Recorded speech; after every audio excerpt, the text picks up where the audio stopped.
Hello students, कैसे हो मेरे सैनिकों। एक बार फिर से आप लोगों का टारगेट 2023 में स्वागत है।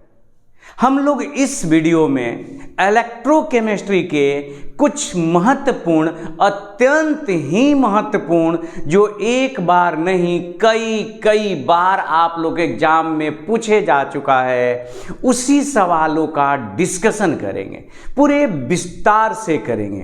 तो आइए शुरुआत करते हैं। हम लोग क्वेश्चन हमने लिख रखा है। पहला क्वेश्चन है कि निम्न में कौन द्वितीयक सेल है। तो स्टूडेंट्स ध्यान से सुनिए, अत्यंत ध्यान से सुनिए। हम लोग के सिलेबस में प्रमुखता से दो प्रकार के सेलों की चर्चा की गई है। एक का नाम है ड्राई सेल, और एक का नाम है, वहां पर जो लिखा हुआ सेकेंडरी सेल, और ये हो गया सेकेंडरी सेल। ड्राई सेल के बारे में आपको बताना चाहेंगे कि जो हम लोग को जो ड्राई सेल पढ़ना है, उस ड्राई सेल की खासियत ये है कि ये ड्राई सेल एक जिंक के डब्बे में भरा हुआ रहता है, मतलब जिंक के डब्बे में रहता है। इसमें एक कार्बन का छड़ होता है, यह जेडन होता है, याद रखिएगा दोस्त, और ये एनोड का काम करता है। और ये जो होता है ना, ये प्लस होता है, मतलब ये कैथोड होता है। ये कार्बन का छड़ है, ये कार्बन है, और ये कैथोड होता है। इसके अलावा इसमें बहुत सारा चीज होता है, जैसे कार्बन का चूर्ण रहता है, प्लस MnO2 रहता है, प्लस आपका इसमें अमोनियम क्लोराइड रहता है। इस ड्राई सेल की खासियत यह है कि इसको एक बार यूज करने के बाद ये दोबारा बेकार हो जाता है, फेंकना पड़ता है खेत में, माने किसी काम के लायक नहीं रह जाता। इस ड्राई सेल को लेक्लांसे सेल के नाम से भी जानते हैं, जो यहाँ पर लिखा हुआ है। इस लेक्लांसे सेल इसलिए नाम कहते हैं क्योंकि इसकी जो डिस्कवरी है, इसका जो खोज है, लेक्लांसे नहीं किया था।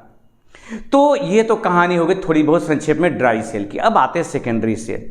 सेकेंडरी सेल वह सेल होता है जिसको एक बार नहीं कई बार चार्ज और डिस्चार्ज किया जा सके, वो होता है सेकेंडरी सेल। तो जरा देखो, सोचो, जो टर्च में आप बैटरी लगाते हो मेरे भाई, क्या वो बार बार यूज करते हो? नहीं ना, तो वो सेकेंडरी सेल नहीं है। आपके मोबाइल में जो बैटरी है, डेफिनेटली हजारों बार आपने चार्ज और डिस्चार्ज किया होगा, वो सेकेंडरी सेल है। जो आपके घर में जो इन्वर्टर है, उसकी जो बैटरी है, न जाने कितनी बार चार्ज और डिस्चार्ज हुआ, वो सेकेंडरी सेल है। जो सभी वाहनों में एक बैटरी लगी होती है, वो बैटरियां चार्ज और डिस्चार्ज होते रहती हैं, वो सेकेंडरी सेल है। मतलब जो कई बार चार्ज और डिस्चार्ज हो सके, वो सेकेंडरी सेल। और जो सेकेंडरी सेल है, उसका एक बेहतरीन उदाहरण है लेड स्टोरेज सेल या लेड स्टोरेज बैटरी।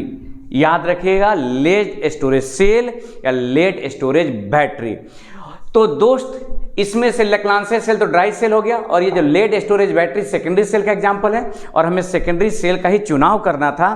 तो इस तरह से इस सवाल का जवाब हो गया आपका लेड स्टोरेज बैटरी। यह भी याद रखिएगा कि जो लेड स्टोरेज बैटरी है, उसका एनोड लेड का बना होता है, और उसका कैथोड PbO2 से भरा हुआ लेड का ग्रिड होता है। याद रखिएगा, इसका जो एनोड होता है, एनोड ये लेड का ही बना होता है, Pb का, और कैथोड PbO2 से भरा हुआ लेड का ग्रिड होता है।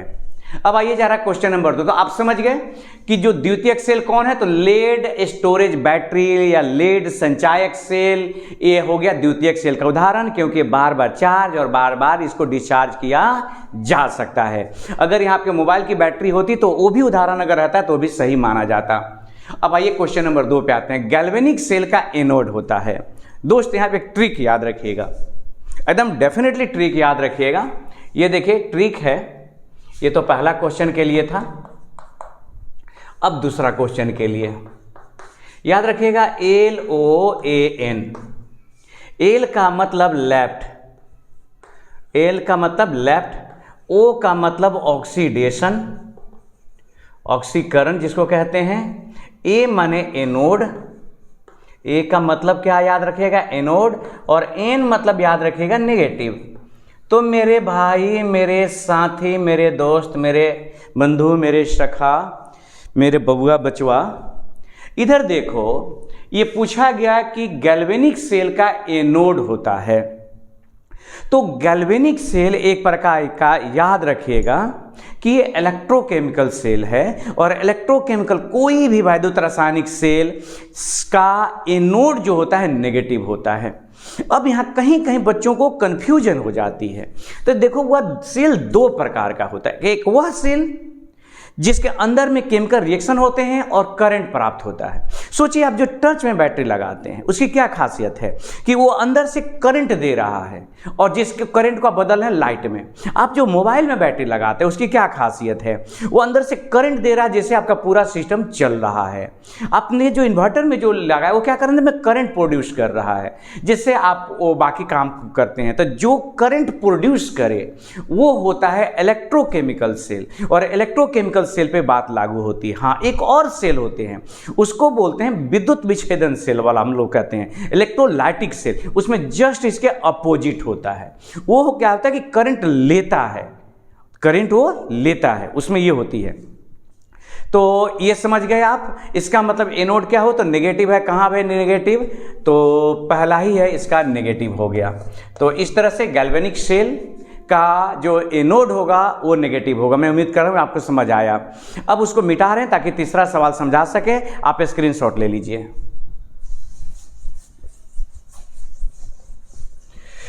और सब स्टूडेंट्स, क्या हाल चाल, कैसा चल रहा है पढ़ाई, मुझे आप कमेंट करके बताएंगे कि आप लोग का क्या चल रहा है। देखिए, लिखा है ABC के लिए मानक इलेक्ट्रोड विभव का मान दिया हुआ है क्रमशः।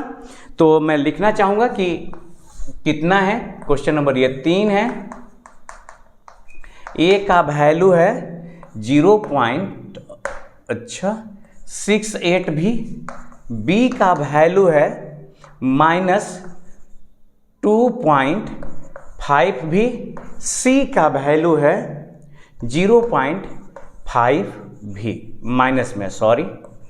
अब पूछा गया कि इसमें अपचायक क्षमता का सही क्रम। दोस्तों आप याद रखिए, एकदम दिमाग में ठूस लीजिए एगो बात, एकदम ठूस लेना माने भर लीजिए, गांठ पार लीजिए। देखिए, ये है मानक इलेक्ट्रोड विभव। तो मानक इलेक्ट्रोड विभव मैं यहां पर लिख रहा हूं, हिंट्स में कुछ याद रखिएगा। मानक इलेक्ट्रोड विभव का धनात्मक मान जितना ही कम होगा, अपचायक गुण उतना ही होगा। इसको हम लोग ई कहते हैं, मानक इलेक्ट्रोड विभव।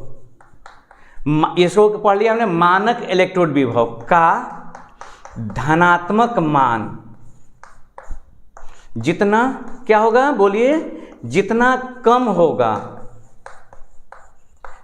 होगा उतना ही वह प्रबल अपचायक होगा। अपचायक होगा। अब इसे सब आंसर डिसाइड मत कर लीजिए, एक लाइन और लिखना है मुझे। अब देखिए दूसरा का यहां पॉइंट समझिए। मानक इलेक्ट्रोड विभव का नेगेटिव मान, अब देखिए नेगेटिव मान जितना ज्यादा होगा, जितना अधिक होगा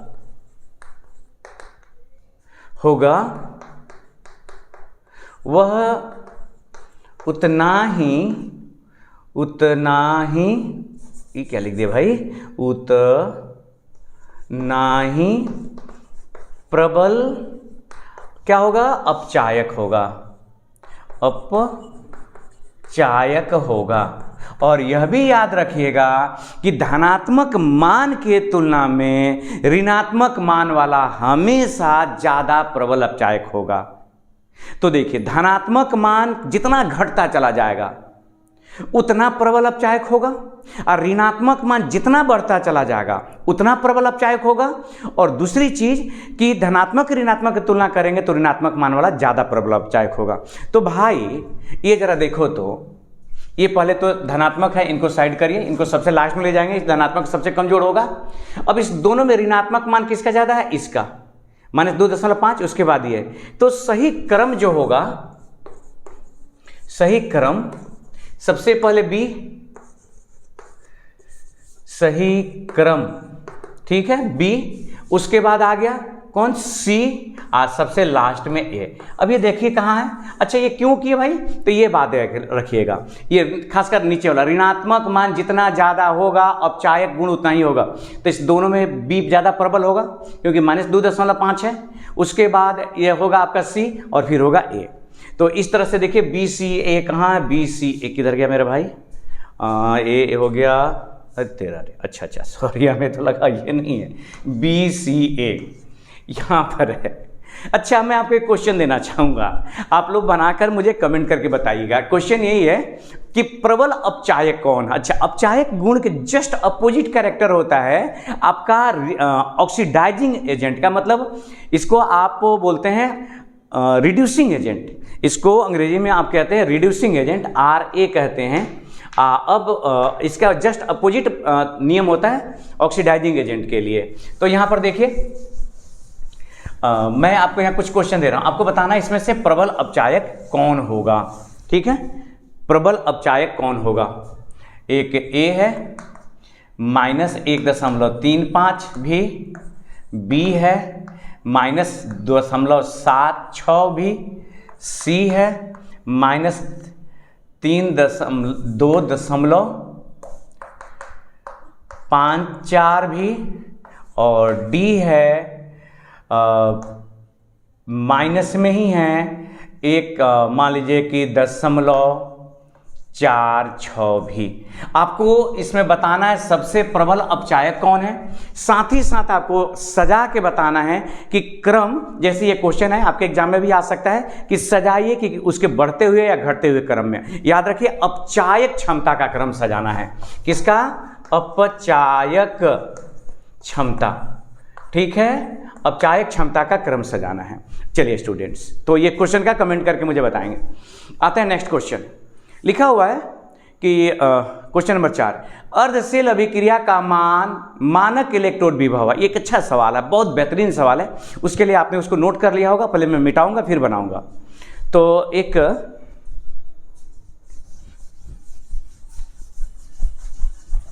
देखिए इधर क्वेश्चन नंबर 4 का मैं आपको हिंट्स देने जा रहा हूं, ध्यान से देखिएगा।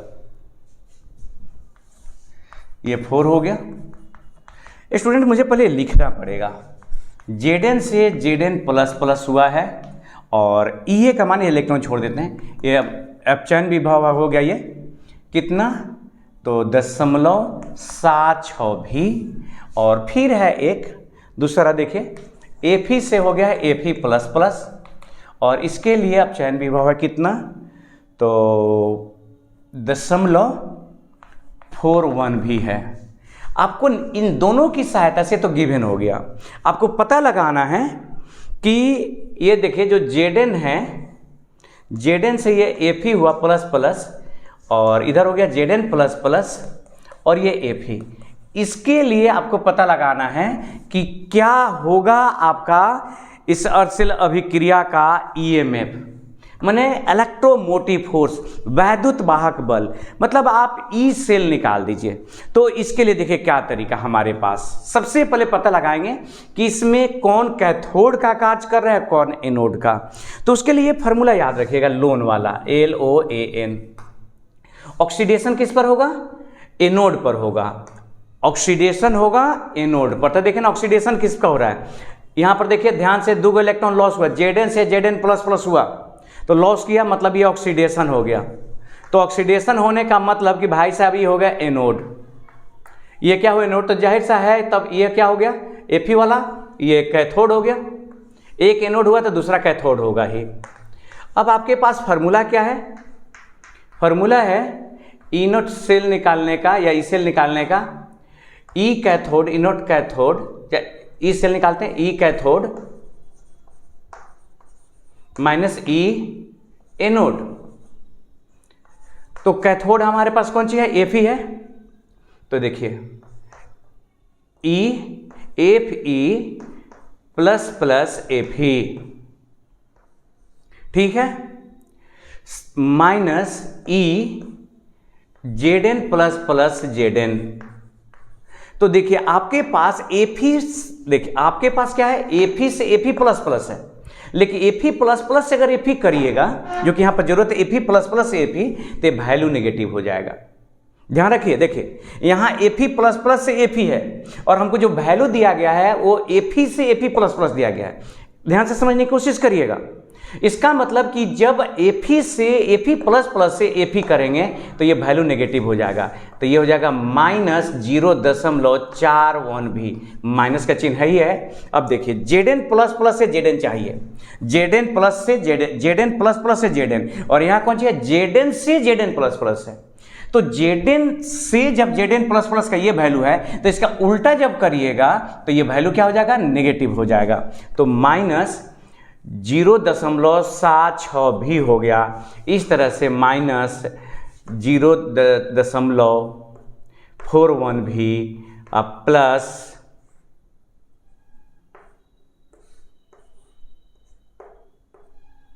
प्लस हो गया कितना, ये 0.76 भी बराबर हो गया प्लस 0.35 भी। इस तरह से इस सवाल का जो जवाब है आपका बी होगा। स्टूडेंट्स फिर से आपको समझाएंगे, मुझे नहीं पता चल रहा है, मैं थोड़ा उतना कॉन्फिडेंट नहीं हूँ इस बात को लेकर के कि आप ये समझ पा रहे हो कि नहीं। देखो हमें ईएमएफ निकालना है, तो ईएमएफ ऑफ द सेल का मतलब होता है, आप यहाँ पर ईएमएफ लिख सकते हैं इस सेल न लिख करके, कि ईएमएफ बराबर हो गया, या ई सेल उसी को कहते हैं, कहीं पर देती नहीं है, ई कैथोड माइनस ई एनोड। अब कैथोड की कैसे पहचान करें कि सेल में कौन कैथोड है और कौन एनोड, तो ये वाला फॉर्मूला याद रखेंगे, जिस पर ऑक्सीडेशन हो जाएगा वो एनोड है, और दूगो रहेगा तो एक पर ऑक्सीडेशन होता है दूसरा पर रिडक्शन होगा। तो देखिए ये Zn से Zn++ हो गया, इसको कहते हैं ऑक्सीडेशन। अब जो नए बच्चे हैं वो नहीं समझ पाएंगे कि ऑक्सीडेशन कैसे कहेंगे, क्योंकि वो इलेक्ट्रॉन का त्याग कर रहा है, जो भी इलेक्ट्रॉन का त्याग करेगा ऑक्सीडेशन। तो Zn से Zn+ होना माने दो इलेक्ट्रॉन त्यागना, तो जिंक ने ऑक्सीडेशन त्याग दिया, सॉरी इलेक्ट्रॉन त्याग दिया, इसलिए इसका ऑक्सीडेशन हो गया और ऑक्सीडेशन वाला एनोड हो गया। तो जाहिर सा तब ये क्या होगा, इलेक्ट्रॉन ग्रहण कर रहा है, कैथोड हो गया। तो हमको ई कैथोड में से ई एनोड घटाना है, तो कैथोड Fe से होता है Fe++ से Fe। तो वैल्यू जो हमको दिया गया है वो दिया है Fe to Fe++। तो जब हम इसका रिवर्स करेंगे तो वैल्यू क्या हो जाएगा, नेगेटिव हो जाएगा। और इस तरह से नेगेटिव मान रखते हुए हमने बनाया। उम्मीद कर रहा हूं कि आपको समझ में। दूसरा भी क्वेश्चन, जब दूसरा वीडियो बनाएंगे ना तो उसमें फिर से इस तरह के क्वेश्चन डालेंगे ताकि और क्लियर हो सके। इसे नोट करिए ताकि नेक्स्ट सवाल पे आते हैं। अच्छा, नेक्स्ट सवाल के लिए अलग से उसको करने की जरूरत नहीं है, ये बहुत छोटा सवाल है, बहुत ही छोटा कि मैंने डाल दिया आपके मनोरंजन के लिए। लिखा हुआ है कि निम्न में सबसे प्रबलतम ऑक्सीकारक कौन है। अब देखो दोस्त, सबसे प्रबलतम ऑक्सीकारक, इस सवाल के जवाब जानने के लिए आपको वैद्युत रासायनिक श्रेणी की जानकारी होनी चाहिए।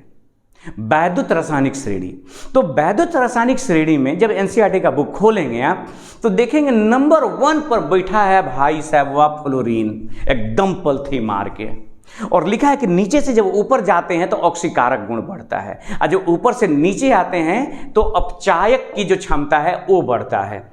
तो ये जो है ना, fluorine is the most oxidizing, माने मोस्ट, ये सबसे आप कहिए कि सबसे प्रबल है, मोस्ट ऑक्सीडाइजिंग ये आपका एजेंट है, इससे बड़ा ऑक्सीडाइजिंग एजेंट कुछ है ही नहीं। तो फ्लोरीन जो है वो सबसे प्रबल माने प्रबलतम ऑक्सीकारक है, ऑक्सीडाइजिंग एजेंट है, याद रखना होगा। अगर इसको मुझे सजाना हो क्रम में, ये चारों को किसके बाद कौन है, तो एक क्रम में से है, F2 के बाद आ जाएगा Cl2 और Cl2 के बाद Br2 और Br2 के बाद I2।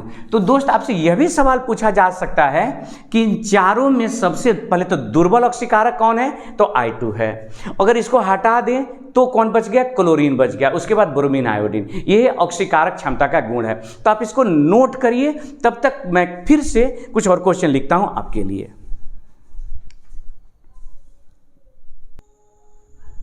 आइए स्टूडेंट्स, एक बार फिर से कुछ हमने क्वेश्चन लिखा हुआ बोर्ड पर, आइए जरा इसके आंसर को समझने की कोशिश किया जाए। पहला क्वेश्चन है, निम्न में से कौन धातु अम्ल से अभिक्रिया कर H2 गैस नहीं देगा। ये एक अत्यंत ही महत्वपूर्ण कंसेप्चुअल सवाल है। आप सब लोग को इस बात की जानकारी है कि जब मेटल एसिड से रिएक्शन करते हैं तो हाइड्रोजन गैस देते हैं, लेकिन ऐसा नहीं है कि सभी सॉरी मेटल अम्ल से अभिक्रिया करके हाइड्रोजन ही गैस देते हैं। एग्जाम्पल के तौर पे जैसे हमने लिखा H2SO4 ये एक एसिड हुआ और हमने यहाँ पर लिख दिया H2SO4 के साथ Fe, तो ये देता है FeSO4 और H2। तो हमने यहाँ पर थ्योरी ये हम लोगों ने बना रखा है कि एसिड के साथ जब मेटल रिएक्शन करते हैं तो हाइड्रोजन गैस उत्पन्न करते हैं। लेकिन इसमें एक बात नोट करने वाली है, वो ये कि सभी मेटल एसिड के साथ रिएक्शन कर हाइड्रोजन गैस नहीं देते हैं। अब सवाल है कि वो कौन से गैस हैं। भाई साहब, इस सवाल का जवाब जानने के लिए आपको इलेक्ट्रोकेमिस्ट्री जो चैप्टर है उसमें इलेक्ट्रोकेमिकल सीरीज नाम का एक टॉपिक होता है, वैद्युत रासायनिक श्रेणी। जब उस टॉपिक को खोलेंगे, उस पेज को खोलेंगे तो देखेंगे कि बहुत सारे एलिमेंट्स का, पदार्थों का आपको मानक इलेक्ट्रोड विभव दिया हुआ। जरा ध्यान से सुनिएगा, मैं बोला हूं थ्योरी। तो उसमें जब देखेंगे तो 3 तरह की चीजें मिलेंगी आपको। एक होगा हाइड्रोजन, इसका मानक इलेक्ट्रोड विभव 0। अगर बात में एनसीईआरटी की कर रहा हूं तो यहां पर है पॉजिटिव और इधर है नेगेटिव। तो जितना इधर पॉजिटिव वैल्यू बढ़ते जा रहा है और इधर नेगेटिव वैल्यू बढ़ते जा रहा है, तो जितना एलिमेंट नेगेटिव वैल्यू वाला है ये सब H2 गैस देगा। H2 गैस देगा कौन चीज से? अम्ल से अभिक्रिया कर, अम्ल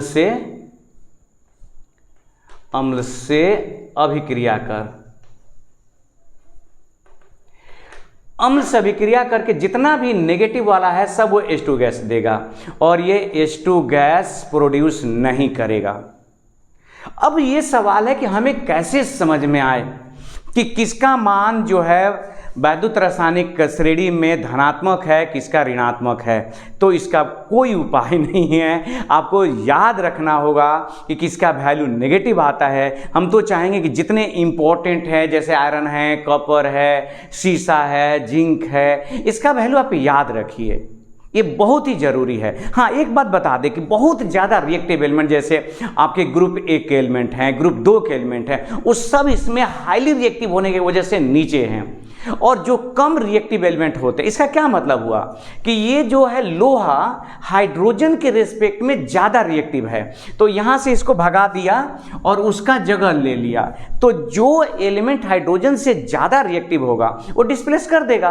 तो हम आपको बता दें कि इसमें जो यहाँ फिलहाल बता रहे हैं उसको याद ही रखना होगा कि जो आपका कॉपर है, इसके मानक इलेक्ट्रोड विभव में आप देखिएगा तो ई जो ये पॉजिटिव है, इसका वैल्यू ई नोट का वैल्यू ये पॉजिटिव दिया हुआ है और बाकी ये सब का आप देखेंगे तो नेगेटिव दिया हुआ है। और इस तरह से इसका जो होगा कॉपर जो है वो रिएक्शन करके हाइड्रोजन गैस नहीं देगा। बाकी उसमें जितने भी एलिमेंट हैं उसमें जो दिया हुआ जैसे आयरन है, जिंक है, मैग्नीशियम है, उस सब के सब किसी को भी रिएक्शन करा दीजिए। जहां हमने Fe लिखा हुआ है वहां पर जिंक कर दीजिएगा तो ZnSO4 + H2 हो जाएगा। वहां पर Mg कर दे MgSO4 + H2 हो जाएगा। लेकिन अगर यहीं पर कॉपर करिएगा तो नो रिएक्शन, यहाँ पर हाइड्रोजन गैस का प्रोडक्शन नहीं होगा, उसके साथ में मैंने हाइड्रोजन गैस नहीं मिलेगा। तो आपको बात समझ में आई कि जो इलेक्ट्रोकेमिकल सीरीज है उस सीरीज में हाइड्रोजन के नीचे, अच्छा नीचे ऊपर का मतलब नहीं है, बहुत सारा ऐसा बुक है जिसमें नेगेटिव वाला वैल्यू ऊपर है और पॉजिटिव वाला वैल्यू नीचे है। तो हम चाह रहे हैं कि आप ये ऊपर नीचे वाला बात मत समझिए, ये समझिए कि वैल्यू किसका नेगेटिव है और किसका पॉजिटिव है। तो नेगेटिव वाला सब के सब बहुत ही ज़्यादा रिएक्टिव है, मैंने हाइड्रोजन के रिस्पेक्ट में ज़्यादा रिएक्टिव है। तो एसिड से रिएक्शन करेगा वो मेटल और हाइड्रोजन गैस को लिबरेट करेगा, निकाल देगा। ऊपर वाला जिसका वैल्यू पॉजिटिव है वो हाइड्रोजन के साथ रिएक्शन, मतलब वो वहां पर हाइड्रोजन गैस प्रोड्यूस नहीं करेगा। अब आते हैं नेक्स्ट क्वेश्चन पर। लिखा हुआ है, अच्छा तो इस क्वेश्चन का आंसर हो गया सी हो गया, मतलब कि कॉपर जो है वो रिएक्शन करके, ये सी प्रतीक लगा लीजिए आप, हाइड्रोजन गैस नहीं देगा। अब आइए, गलित NaCl का जब विद्युत अपघटन होता है तो कैथोड पर क्या प्राप्त होता है। देखो स्टूडेंट, यह क्वेश्चन जो है इसमें तो बहुत ही सिंपल है, ये बहुत ही सिंपल है, लेकिन इसमें कठिन क्वेश्चन भी होते हैं। कैसे, पहले देखिए, NaCl है और ये गलित है। गलित का मतलब इसमें पानी नहीं है, वो गल गया है। तो यहाँ है विद्युत विच्छेदन, इलेक्ट्रोलाइसिस हो रहा है। तो इलेक्ट्रोलाइसिस जब होगा तब जानते हैं कि ये Na+Cl- में टूटेगा। तो यहाँ से इलेक्ट्रोलाइसिस से ये दो चीज होगा, कुछ कैथोड पर जाएगा, कुछ एनोड पर। कैथोड और एनोड दो होते हैं। तो याद रखिए कैथोड पर कैटायन भाग के जाता है और एनोड पर एनायन माने ऋणायन जाएगा। तो जब ये टूटेगा तो देखो Na+ और Cl- में तो कैटायन कौन हुआ? सोडियम। तो कैथोड पर कौन चला जाएगा? सोडियम। और एनायन पर हो जाएगा Cl2 माने क्लोरीन गैस।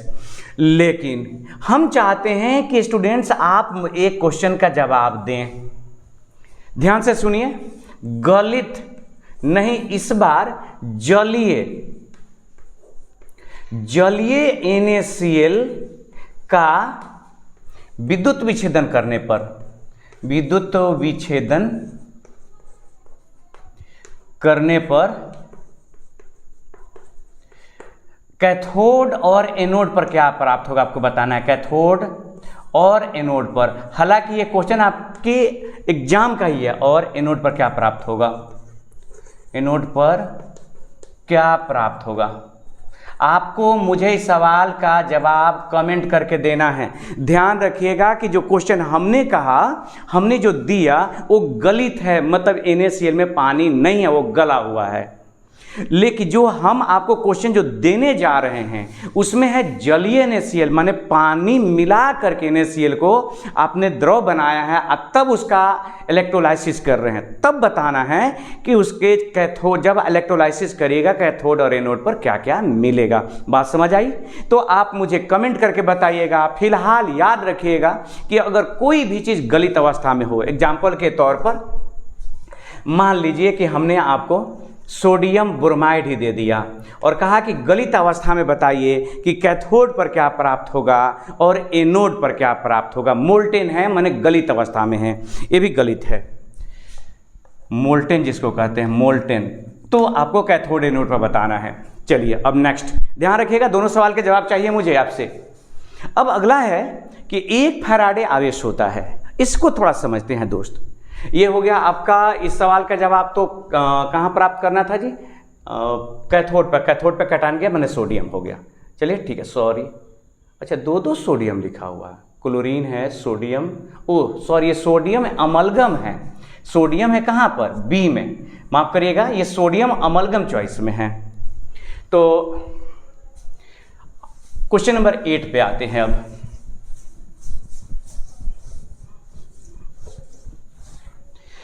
हाँ देखो भाई, क्वेश्चन नंबर 8 क्या है? 1 फैराडे आवेश क्या होता है? फैराडे ने एक बताया कि देखिए 1 मोल इलेक्ट्रॉन लेंगे और 1 मोल इलेक्ट्रॉन पे आवेश निकालेंगे। जितना आवेश हो जाएगा उसको 1 फैराडे आवेश कहते हैं।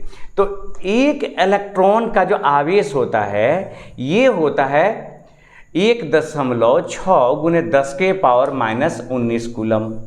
और 1 जो मोल होता है वो होता है 6.022 10⁻23। ऐसा करिए कि 1 मोल इलेक्ट्रॉन का आवेश, 1 मोल इलेक्ट्रॉन का आवेश कितना हो गया? अब इसको आप मल्टीप्लाई कर दिए, 1.6 गुने 10⁻⁻19 गुने 6.022 10⁻23। ये लगभग 96,487 के आसपास आता है। 96,487, जिसको हम लोग याद रखते हैं 96, लगभग में 96,500 कूलम। तो 96,500 कूलम, ये भी क्वेश्चन आया हुआ कि 1 फैराडे कितना के बराबर होता है, तो 96,500 कूलम।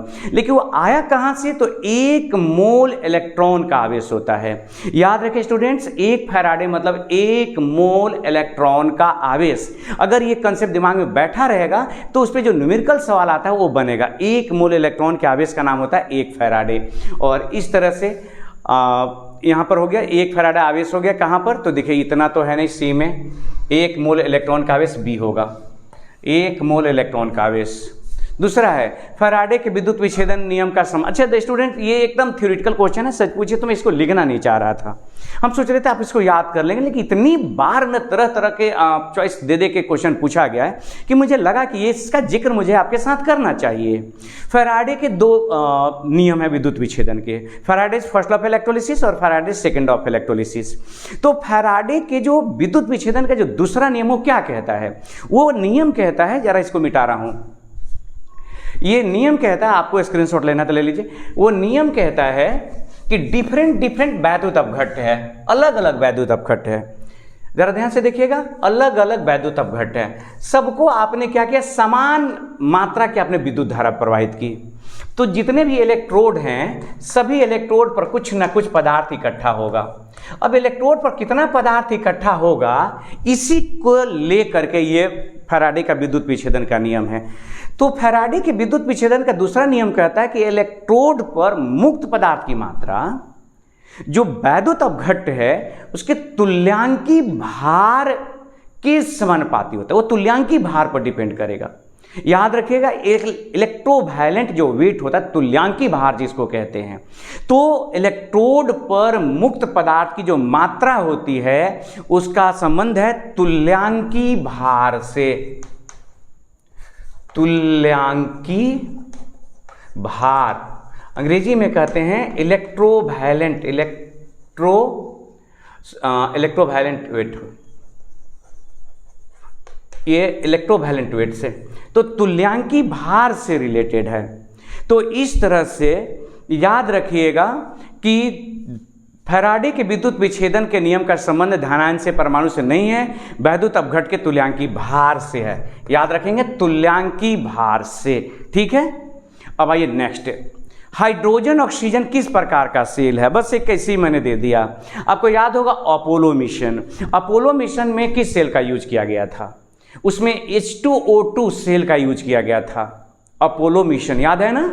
तो अपोलो मिशन में H2O2 सेल का यूज किया गया था और वो है एक प्रकार का हाई प्रोडक्टिविटी वाला, क्या है तो ईंधन सेल है, फ्यूल सेल है। याद रखिएगा, हाइड्रोजन ऑक्सीजन सेल का यूज किया गया था अपोलो मिशन में और वह एक प्रकार का ईंधन सेल है, मतलब फ्यूल सेल है। अब स्टूडेंट्स आप यहां पर देखिए, CuSO4 बिलियन से 96,500 कूलम आवेश प्रवाहित किया जाता है, तो इलेक्ट्रोड पर कितना कॉपर प्राप्त होगा? इसे थोड़ा सा समझना होगा हम लोग को कि कितना प्राप्त होगा। तो देखिए, इसको मिटा रहा हूं मैं, समझिए इधर। CuSO4 है, जब इसे विद्युत धारा दीजिएगा तो Cu++ और SO4- में टूट जाएगा। अब होगा ये, इसका मतलब कि Cu++ को आप में अगर 2 इलेक्ट्रॉन दे देंगे तो Cu में बदल जाएगा। तो अगर ये 1 मोल हो जाए तो ये कितना मोल हो जाएगा?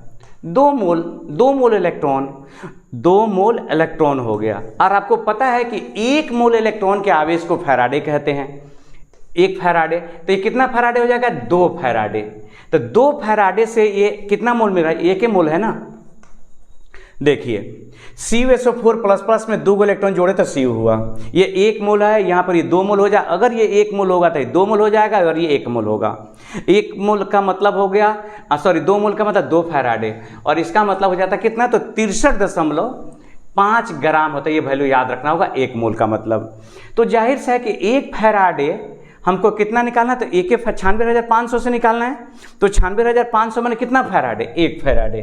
तो 1 फैराडे कितना हो जाएगा? 63.5/2, मतलब कितना हो गया? तो 31.76 ग्राम के आसपास आ गया। तो देखिए, इसमें से 31.756 जो ग्राम है कपर, ये हो जाएगा। हम स्टूडेंट चाहेंगे कि इस तरह के और भी आप लोग सवाल बनाइए, ये प्रैक्टिस करना होगा आपको, ये प्रैक्टिस करना होगा। हम आपको एक क्वेश्चन भी दे रहे हैं होमवर्क के लिए, उसको आप बनाएंगे। क्वेश्चन है, आपको प्राप्त करना है, इसको मिटा रहा हूं, आपको प्राप्त करना है 1 मोल अल्युमिनियम। कितना मोल? AlCl3 के विलयन से 1 मोल आपको अल्युमिनियम चाहिए, Al। आपको बताना है कितना फैराडे आवेश चाहिए, वो भी फैराडे में। कितना फैराडे? वाट फैराडे? तो LCl3 से 1 मोल अल्युमिनियम चाहिए। 1 मोल अल्युमिनियम प्राप्त करने के लिए उससे कितना फैराडे आवेश दीजिएगा तो 1 मोल अल्युमिनियम मिलेगा। इसी के साथ इस वीडियो को अब समाप्त करते हैं स्टूडेंट्स। आप एक एक करके सभी क्वेश्चनों को बनाइए, उससे संबंधित क्वेश्चनों को, उससे रिलेटेड टॉपिक को पढ़ने समझने की कोशिश करिए। फिर भेंट होगी एक अगले वीडियो में कुछ और इंपॉर्टेंट सवाल को लेकर। तब तक अपना ख्याल रखिए। जय हिंद, जय भारत।